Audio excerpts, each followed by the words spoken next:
Сәлем, 2-ші сынып қазақ тілі сабағы 78-ші сабақ жұрнақ пен жалғау тақырыбы. Бүгінгі сабақтан сен берілген сөзді сөз құрамына қарай талдай аласың және дереккөздерден қажетті мәліметті табуды үйренетін боласың. 57-ші жаттығу. Мәтінді түсініп оқы. Қажымұқан Мұңайтпасов қазақтың атақты палуаны.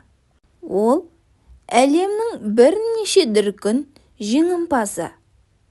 Қажымұқан 14 жасында саудагер байға жалшы болады. Қыс мезгілі. Бірде бай оны ат шанамен шөп алып кел деп жұмсайды. Қайтар жолда қар қалың болып, ат шананы тарта алмай зорығып өледі. Қажымұқан шананы атымен бірге өзі сүйреп алып келеді. Қазақтың 5 алыбы кітабынан алынған мәтін. Балалар, енді мәтінге байланысты тапсырмалармен жұмыс жасайық. Қажымұқан туралы басқа да мәліметтерді энциклопедиядан біліп алыңдар. Және біз балалар өткен тақырыптарда Қажымұқан туралы өткен болатынбыз. Сол мәліметтерді еске түсіріп алыңдар. Келесі тапсырма.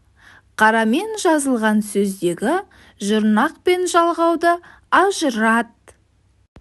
Саудагер сөзіндегі сауда түбір, ал гер сөздің мағынасын өзгертіп тұрған қосымша болғандықтан жұрнақ болып тұр.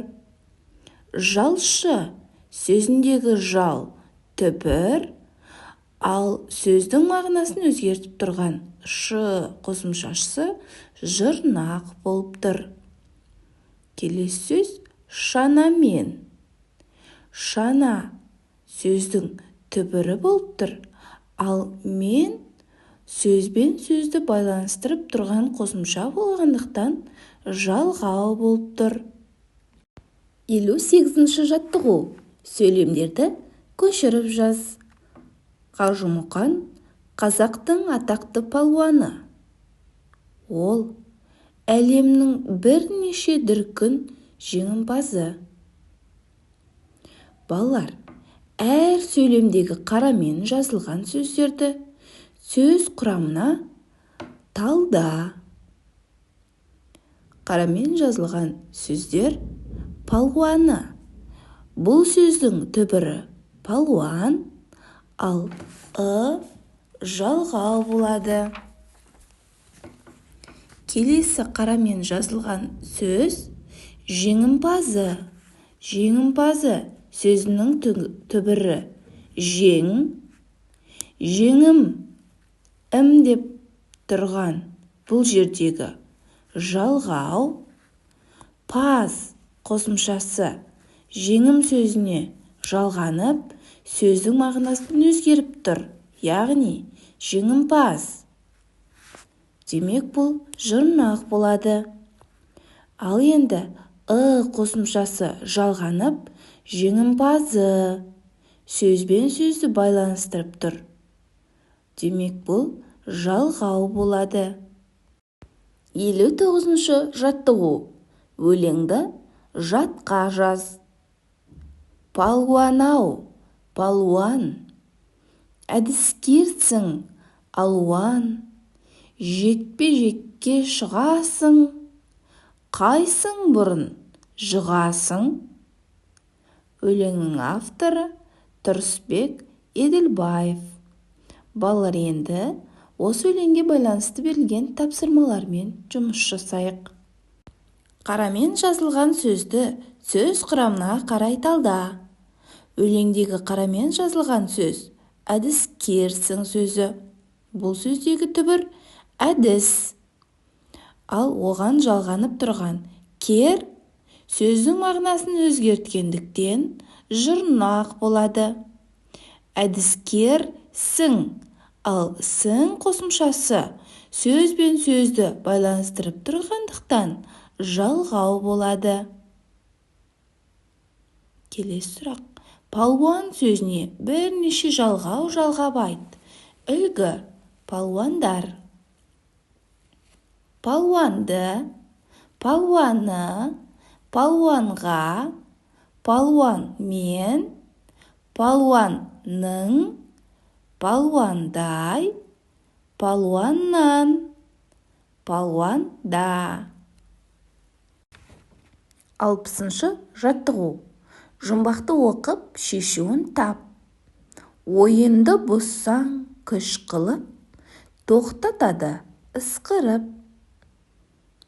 Жұмбақтың шешуі төреші. Ал енді жұмбаққа байланысты берілген тапсырмамен жұмыс жасайық. Шешуіндегі сөздің мағынасы жұрнақ па, әлде жалғау ма?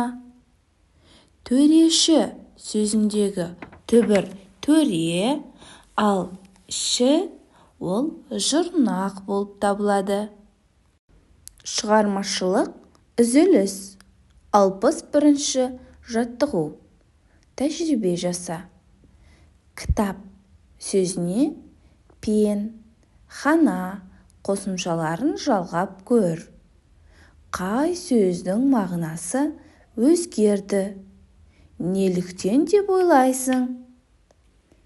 Кітап пен қосымшасын жалғаған кезде түбір кітап болды, ал пен бізде жалғау болып тұр.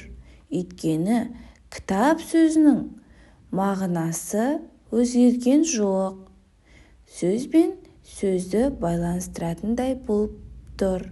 Сол себепті кітап пен сөзі түбір мен жалғау жалғанып тұр.